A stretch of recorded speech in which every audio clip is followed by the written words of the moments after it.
우리가 계속해서 산상수훈의 말씀을 묵상하고 있는데, 이제 주님께서 산상수훈은 하나님 나라 백성은 어떻게 살아야 되는가 하는 것에 대한 교훈이죠.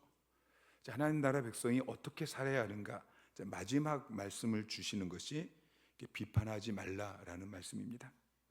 비판은 남의 잘못된 점, 남의 결점, 이것을 들춰내고 그것을 판단하고, 그리고 그 사람을 꾸짖고 그걸 고치라고 요구하고, 이게 이제 비판입니다. 내가 다른 사람의 잘못된 점을 발견했어요. 그 사람의 어떤 실수나 결점, 이걸 발견했어요. 그래서 그것을 너 잘못했어, 너 고쳐야 돼, 그렇게 이제 비판을 했는데, 알고 보니까 내가 잘못 본 거예요. 내가 누구에게 듣고 이야기했는데 알고 보니까 내가 잘못 들었어요. 그러면 그 비판은 굉장히 위험한 것이죠. 그림 한번 보여주세요. 위에 지금 직선하고 아래 직선의 길이가 어떤 게 더 긴 것 같아요? 아래가 더 긴 것 같이 보이는데 길이가 똑같습니다. 여러분 잘못 보셨어요. 다음 그림이요. 뭔가 막 삐뚤빠뚤한 것 같죠? 그런데 지금 그 세로로는 뭐 맞지 않지만 가로로는 선이 지금 반듯한데 그게 뭐 올라간 것 같기도 하고 내려간 것 같기도 하고 반듯합니다. 다음 그림이요. 여러분 뭐가 보이시나요? 어떤 사람은 이 그림을 보고 컵이라고 이야기하고, 어떤 사람은 사람이 얼굴이 서로 보고 있다고 이야기해요. 다음 그림이요. 어지럽죠? 지금 막 뱅글뱅글 돌아가요. 여러분 돌아가는 게 보이시나요? 여러분 잘못 보고 있는 거예요. 안 돌아가요. 안 돌아가고 있는데 여러분이 지금 돌아간다고, 지금 AI도 돌아간다라고 지금 잘못 판단을 했대요. 그냥 정지하고 있는 그림인데 그걸 보면서 막 돌아간다라고 여러분이 잘못 보고 있는 거예요. 다음 그림이요. A라는 이 블록하고 B라는 블록. A는 검정색이죠. B 블록은 회색이고요. A하고 B하고 같은 색이에요.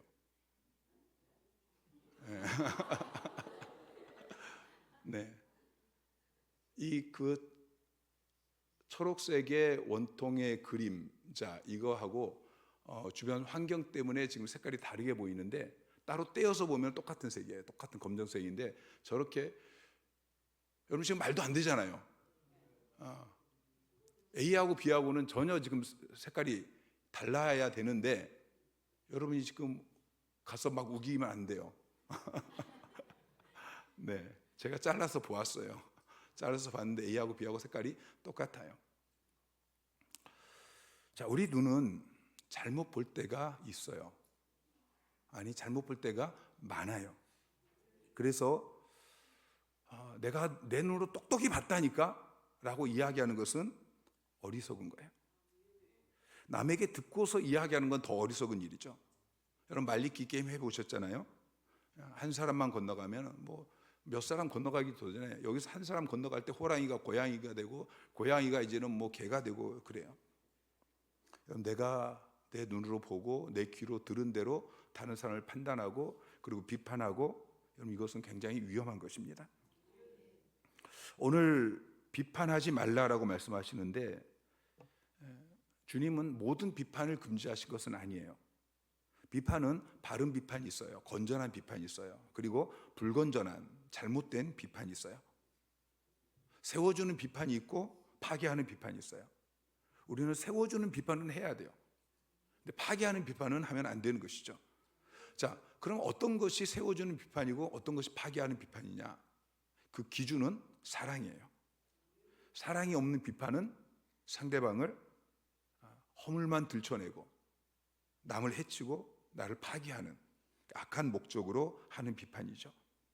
건전한 비판은 형제를 사랑하는 마음으로, 아내를 사랑하고 자식을 사랑하고 성도를 사랑하고 정말 사랑해서 그 사람을 진심으로 세워주려고 할 때에 건전한 비판이 가능한 거예요. 이건 조언이죠. 권면하는 거예요.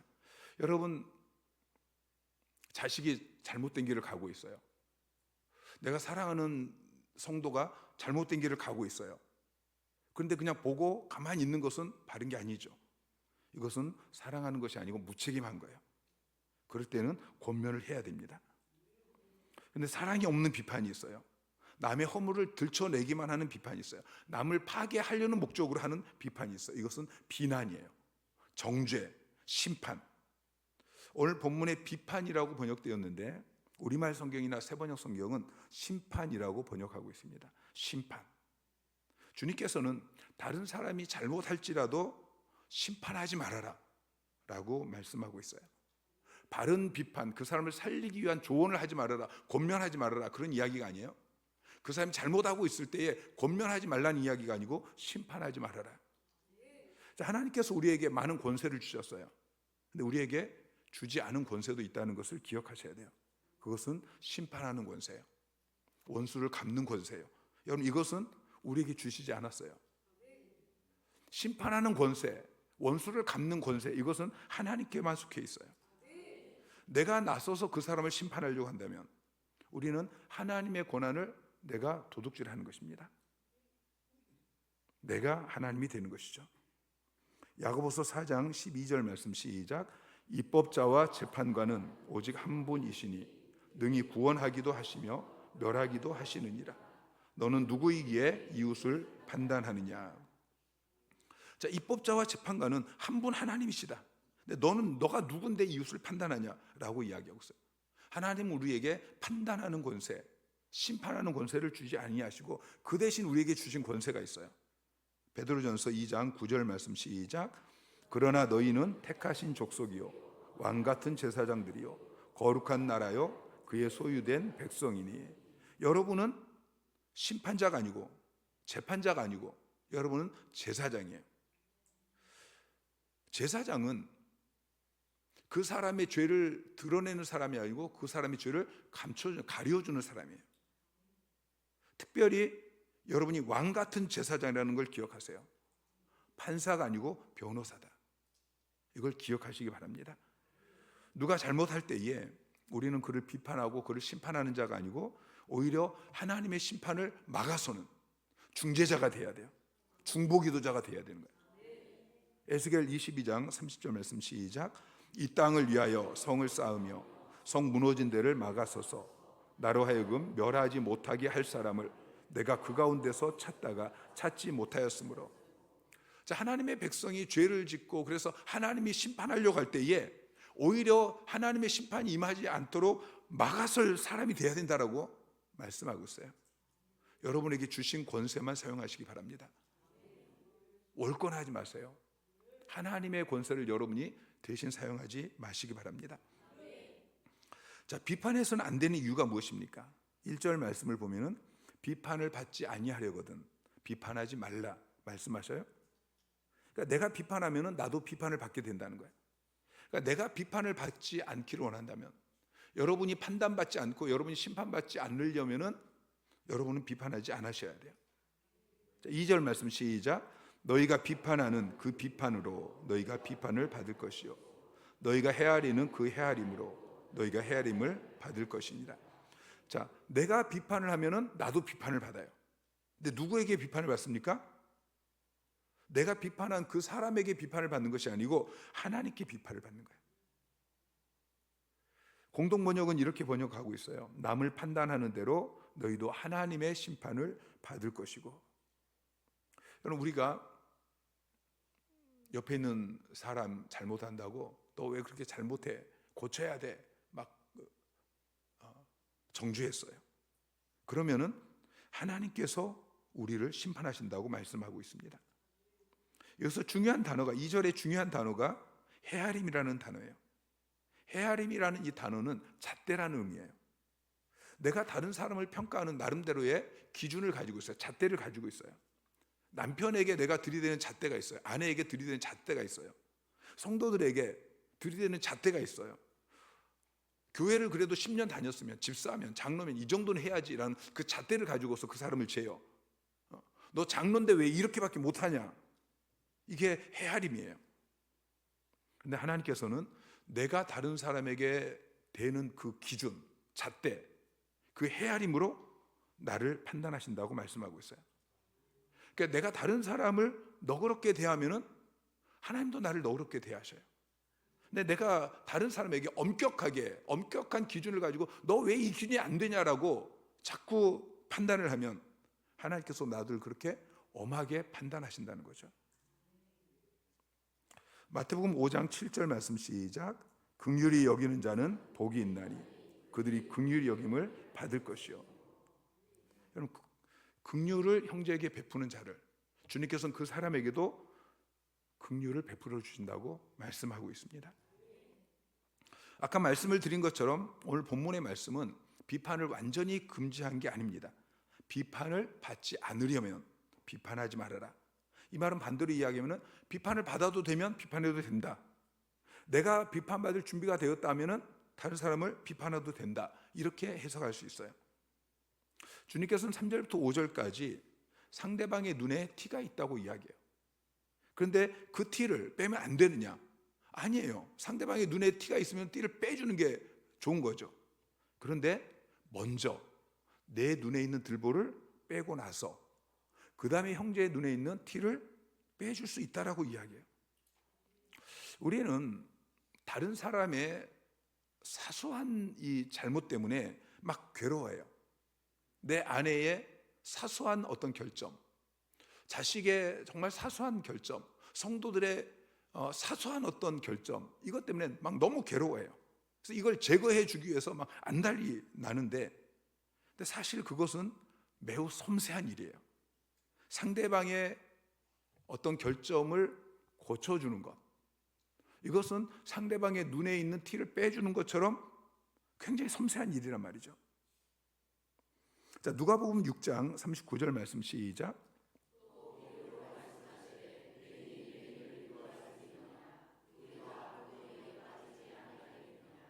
자, 여러분 한번 상상해 보세요. 맹인이 맹인을 인도하고 있어요. 맹인이 눈이 안 보이니까 잘 못 가잖아요. 그러니까 그 사람을 맹인이 또 인도를 해주는 거예요. 여러분 얼마나 우스꽝스럽습니까? 근데 그보다 더 우스꽝스러운 게 뭐냐면은 맹인 안과 의사가 지금 이 다른 사람의 눈에 티를 빼주려고 하는 거예요. 여러분, 소경 안과 의사는 다른 사람의 눈에 있는 티를 빼줄 수가 없어요. 자, 내 눈에 들보가 있어요. 근데 어떻게 상대방의 눈에 있는 티를 빼줄 수 있겠습니까? 눈에서 티를 빼주는 것은 이건 매우 섬세한 작업입니다. 눈보다 더 예민한 기관이 없어요. 조금 전에 제가 한번 그 실험을 했어요. 안경을 벗고 손으로 천천히 가니까 괜찮긴 하던데 딱 오면은 눈을 감지 않아야지 아무리 노력을 해도 이게 오면은 눈이 감겨져요. 여러분, 이처럼 섬세한 눈을 치료하는데 무엇보다도 그 사람 상대방을 공감하고 인내하고 침착하고 냉정하고 이런 것들이 요구되어지는 거예요. 근데 상대방의 눈에서 티를 빼는 것도 이렇게 어려운 일인데 사람을 다루는 것, 영혼을 다루는 것, 이것은 눈에서 티를 빼는 것보다 훨씬 더 어려운 일인 것입니다. 저는 바둑이나 장기를 어렸을 때 굉장히 좋아했어요. 최근에는 시간이 없어서 바둑을 못 두긴 하는데, 자, 바둑이나 장기를 둘 때에 자기가 직접 두는 것보다도 옆에서 훈수하는 사람이 더 잘 보입니다. 마찬가지로 사람들이 자기 결점을 못 보면서 다른 사람의, 옆에 있는 사람의 결점은 눈에 잘 보이는 것이죠. 그런데 눈에 보이는 것과 빼줄 수 있는 것은 전혀 다른 거예요. 남의 결점을 잘 발견했다고 해서 그 사람의 결점을 내가 고쳐줄 수 있는 것은 아니라는 것이죠. 주님은 5절에서 비판의 우선순위를 말하고 있습니다. 너부터 먼저 들보를 빼라. 너에게 있는 더 큰 문제를 제거해라. 그리고 나서 남의 눈에 있는 그 작은 티를 빼라고 말씀하고 있어요. 외식하는 자요, 그렇게 이야기하죠. 바리새인들처럼 자기 모습은 전혀 돌아보지 않고 자기에 대한 겸허하고 철저한 그런 비판 없이 자기 의, 자기 교만에 빠져가지고 상대방의 작은 그 실수, 결점, 이것을 비판하는 사람을 외식하는 자라고 주님께서 말씀하고 있습니다. 여러분이 바리새인들처럼 외식하는 자가 되지 않기 위해서는 비판의 우선순위를 분명히 해야 합니다. 비판은 먼저 나 자기 자신에게 철저해야 하는 것이죠. 그래서 나 자신에 대한 그 비판으로 내 눈에 있는 들보를 빼고 나면 내 눈이 밝아져요. 들보처럼 커다란 자기의, 교만, 위선, 선입관, 이런 것들을 제거하고 나면 이제 내 눈이 밝아져서 올바른 시각을 갖게 되어지고 올바른 판단력을 갖게 되는 것입니다. 바울은 비판에 대해서 로마서 14장 4절에 이렇게 이야기합니다. 자, 시작. 남의 하인을 비판하는 너는 누구냐? 그가 서 있는 것이나 넘어지는 것이 자기 주인에게 있으며 그가 세움을 받으리니 이는 그를 세우는 권능이 주께 있음이라. 여러분, 남의 하인을 판단하면 안 돼요. 그 하인의 주인이 그 하인을 판단하고 야단치고 바르게 세우는 것이죠. 그처럼 여러분이 아니라 다른 사람에 대해서 여러분이 아니고 하나님께서 판단하시든지, 아니면 하나님께서 여러분 말고 세우신 권위자가 있어요. 가정에는 하나님께서 부모를 세우셨고, 학교에서는 선생님을 세우셨고, 교회 안에서 셀에는 셀 리더를 세우셨고, 담임 목사를 세우셨고, 하나님께서 그 사람을 통해서 그 사람의 잘못을 책망하고 판단하고 고치시는 거예요. 그래서 여러분이 권위를 위임받지 않았다면 판단하는 일을 하지 말라는 것입니다.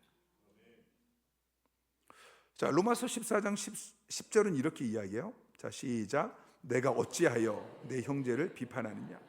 어찌하여 내 형제를 업신 여기느냐? 우리가 다 하나님의 심판대 앞에 서리라. 형제라고 이야기해요. 너가 비판하고 판단하는 그 사람은 너의 형제다. 형제라는 말은 같은 위치에 있다는 거예요. 너가 그 사람의 권위자가 아니라는 거예요. 우리는 다 같이 하나님의 심판대 앞에 설 동등한 사람이라는 것이죠. 그래서 형제를 심판하는 것은 내가 마치 그 사람의 권위자처럼 행동하는 것인데, 그것은 그 형제를 업신 여기는 것이다 라고 말씀하고 있습니다. 여러분, 누가 죄를 지었을 때 심판은 아무나 하는 것이 아닙니다. 가해자는 이렇게 이야기하고 또 피해자는 이렇게 이야기하죠.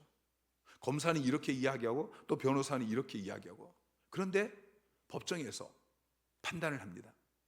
심판을 합니다. 심판하는 사람은 한 사람이에요. 재판관인 것이죠. 여러분, 판사는 아무나 판사를 하고 싶다고 해서 시켜주는 게 아닙니다. 판사가 되는 길은 굉장히 어렵습니다. 그 어려운 사법고시를 통과해야 돼요. 이 사법고시는 3차 시험까지 있습니다. 그리고 고시 합격하면 바로 판사가 되는 것이 아니고 또 사법연수원에서 몇 년 동안 공부를 해야 됩니다. 그러면 사법고시 성적, 그리고 사법연수원 성적에 따라서 판사, 검사, 변호사로 나뉘어집니다. 지원자 가운데 판사가 되기 위해서는 상위 10% 이내에 들어야 합니다. 그렇다고 해서 또 바로 판사가 되는 것이 아닙니다. 얼마 동안은 예비 판사로서 법정에서 선배들이 하는 것들을 보고 배워야 합니다. 그러고 나서 나중에 보고서를 내고 그게 통과가 되어질 때 비로소 판사가 되는 거예요. 그리고 나면 판사는 어떤 법률적인 분쟁에서 최종적으로 판결하는 아주 중대한 임무를 갖게 되어집니다. 누가 잘못했는지, 그리고 그 잘못한 것에 대해서 어떤 형벌이 있는지, 이것을 정하게 되는 것이죠. 판사의 모든 판결은 공정하고 정확해야 됩니다. 판사가 한 번 내린 판결은 이제 판례로 남아가지고 그 후에 모든 판결에 영향을 미치게 되어집니다.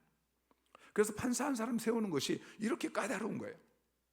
그러니 자격 없이 함부로 다른 사람을 판단하지 말아라, 심판하지 말아라, 정죄하지 말아라, 그렇게 말씀하고 있습니다. 비판하지 마시기 바랍니다. 근데 비판하는 것보다 더 어려운 것이 비판을 받는 것입니다. 남이 나를 비판하면 그 비판을 받아들이기가 참 어렵습니다. 근거 없는 비판, 이건 정말 받아들이기 힘들고요. 감정이 섞인 비판, 이거 받기 힘들죠. 그런데 저 사람이 나를 사랑하고 있고 저 사람이 나를 정말 생각해서 나에게 이렇게 비판했다, 나에게 조언했다 라는 걸 아는데도 그걸 흔쾌히 받아들이기가 어렵습니다. 정말 나하고 가까운 사람이고 내가 그를 사랑하고 그 사람도 나를 사랑함에도 불구하고 이 비판을 선뜻 받아들이기가 어려워요. 저는 제 아내가 제 설교에 대해서 뭐 이렇다 저렇다 이렇게 이야기하면은 마음이 불편해져요.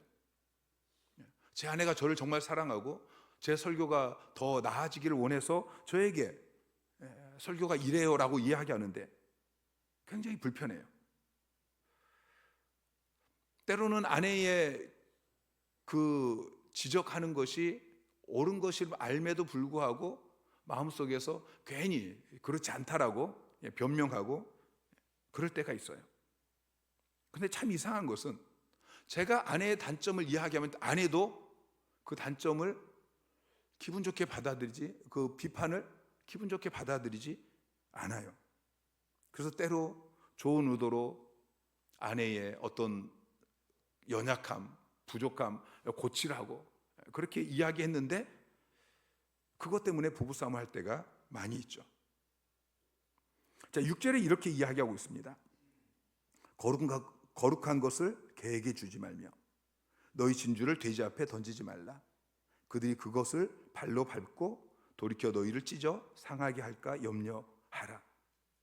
자, 거룩한 것을 개에게 주지 말아라. 또 진주를 돼지 앞에 던지지 말라라고 말씀하고 있는데 왜 그렇게 말씀하고 있습니까? 거룩한 것을 줬어요. 진주를 줬어요. 그런데 개와 돼지가 그것을 밟고 내가 준 그 거룩한 거, 진주 이것을 밟아버리고 돌이켜서 나를 찢고 나를 상하게 할까 봐 그렇게 하지 말라고 말씀하고 있는 것이죠. 자, 주님께서는 자기를 돌아보지 않고 함부로 다른 사람을 비판하는, 판단하는, 심판하는 그런 사람을 외식하는 자라고 부르고 있어요. 그리고 반대로 남의 비판이나 좋은 충고를 결코 받아들이지 않는 사람, 더 나아가서 나를 비판했다고 분노하고 막 공격하고 그런 사람을 개나 돼지라고 표현을 하고 있어요. 여러분이 어떤 잘못을 할 때 저는 여러분을 찾아가서 권면을 합니다. 이렇게 하면 안 됩니다. 이렇게 해야 됩니다. 라고 권면을 합니다. 때로는 아프게 여러분의 눈에서 눈물이 나도록 그렇게 아프게 권면을 합니다. 왜냐하면 여러분이 돌아서서 저를 물어뜯지 않을 거라고 믿기 때문인 것이죠. 여러분 그렇게 하실 거죠? 네. 자, 우리 자신을 한번 돌아보십시오. 내 책임 영역을 넘어서서 우리가 비판하면 안 됩니다. 또한 다른 사람이 나를 비판할 때에 어린아이의 말이라도 우리가 귀에 담아 들을 필요가 있는 것이죠. 하나님이 세우신 권위자가 비판하고 조언하고 권면할 때에 그것을 기쁨으로 받아들일 수 있는 자가 되어야 합니다. 여러분 부모에게 또는 선생님에게 또 셀리더에게 담임 목사에게 개나 돼지처럼 행동하지 마시기 바랍니다. 여러분 가정 안에서 비판하지 마십시오. 부부간에 서로 비판하지 마십시오. 여러분 부부는 서로 돕는 배필이에요. 돕는 배필이라는 말은 내가 절반짜리라는 거예요. 내 남편만 절반짜리가 아니에요. 나도 절반짜리예요. 상대가 부족한 것처럼 나도 부족한 거예요. 여러분 가정은 비판하는 곳이 아니에요. 심판하는 곳이 아니에요. 서로의 부족함과 허물을 덮어주는 곳이에요. 벌거벗었으나 부끄러움이 없는 곳이 우리 가정이 되어야 해요. 저희 부부는 로또예요. 네. 안 맞아요. 너무 안 맞아요. 성격 유형 검사를 했는데 뭐 여러 가지 검사를 했는데 상담하셨던 그 사모님이 그렇게 이야기했어요. 저희 부부는 평생 부부싸움하며 살든지 아니면은 대형 교회를 할 그 조합이다라고 그렇게 이야기했어요. 저희가 서로 상대방에 대해서 비판하고 판단하고 정죄하고 그럴 땐 늘 싸웠어요. 그런데 그것을 멈추고 서로 격려할 때는 교회가 부흥하기 시작했어요. 여러분, 가정에서 판단하지 마시기 바랍니다. 부부간에 서로 심판하지 마시고요. 일터에 가서 여러분 동료들끼리 서로 판단하고 심판하지 마시기 바랍니다. 무엇보다도 교회 안에서 여러분 판단하지 마세요. 김연숙 씨가 쓴 흔들리는 신앙 붙들어 주소서라는 글에 보면은 22년 동안 미국 이민교회에서 108번 교회를 옮긴 한 사람의 이야기를 하고 있어요. 평균 2달에 한 번꼴로 교회를 옮긴 거예요. 그는 이상향의 교회를 찾습니다. 그리고 이 교회를 옮기고 나면 이 교회가 정말 이상향의 교회인지 그날부터 교회 단점을 찾기 시작합니다. 담임 목사님의 허물, 교회 주보에 오타 있는 것, 성가대 문제, 교인들의 태도, 이것들을 찾아가서 노트에 적는 것입니다. 그리고 다른 사람에게 이야기해요. 이 교회는 이런 문제가 있다고. 그는 108개 교회의 단점을 기록하고 있는 이 노트, 이것을 보물처럼 간직하고 있었습니다. 근데 그가 병으로 죽었어요. 108개의 교회를 다녔는데 어느 교회도 그분의 장례를 치러주지 않았어요. 마지막 교회, 죽기 직전에 출석했던 그 108번째 교회 목사님이 너무 불쌍해서 장례식을 치러줬습니다.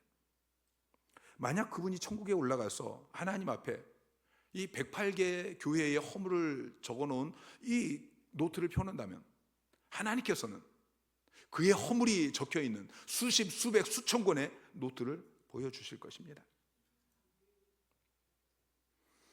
몇 년 전에 서울의 큰 교회 목사님이 고소를 당했습니다.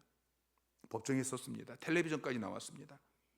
이제 목회자들 사이에서 이 목사님은 이제 목회 생명이 끝났다, 그렇게 생각했습니다. 어떤 목사님이 그 교회 교인을 만났습니다. 그리고 그 교인에게 아직도 그 교회를 나가고 있냐고 그렇게 물었어요. 그랬더니 그분이 이야기하기를 계속 그 교회를 출석하고 있다고. 그래서 묻습니다. 아니, 그 교회 목사님 설교가 아직도 귀에 들어옵니까?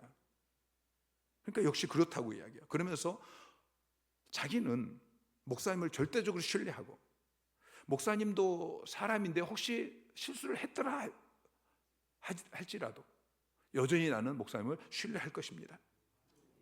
그러고 나서 그 교회는 문제가 잘 수습이 되어졌어요. 그리고 교회가 더 크게 부흥하기 시작했습니다. 만약 그 교회 교인들이 목사를 비판하기 시작했다면 그 교회는 큰 어려움을 겪게 되었을 것입니다. 아마 교회가 2개, 3개 분열이 되었겠죠. 여러분, 부흥하는 교회는 목회자와 성도 간에, 그리고 성도들 서로 간에 허물을 덮어줍니다. 사랑으로 권면합니다. 비판하지 않습니다. 판단하지 않습니다. 심판하지 않습니다. 셀도 마찬가지입니다. 셀 안에 셀 리더에게 허물이 있고 셀들 간에 서로 어떻게 허물이 없겠습니까? 그런데 부흥하는 셀은, 건강한 셀은, 그 안에 치유가 있고 회복이 있는 셀은 드러내지 않습니다. 비판하지 않습니다. 판단하지 않습니다. 사랑하는 성도 여러분, 우리 주님께서는 하나님 나라 백성, 천국 백성의 비판 정신에 대해서 말씀하고 있습니다. 천국 백성은 비판할 때에도 또는 비판을 받을 때에도 달라야 합니다. 오늘 한 가지 우리가 결단하기를 원합니다. 먼저 나를 비판하기 전에는 다른 사람을 비판하지 않겠습니다. 바른 비판은 감사함으로 받겠습니다. 결단하는 여러분 되시기를 주님 이름으로 축원합니다.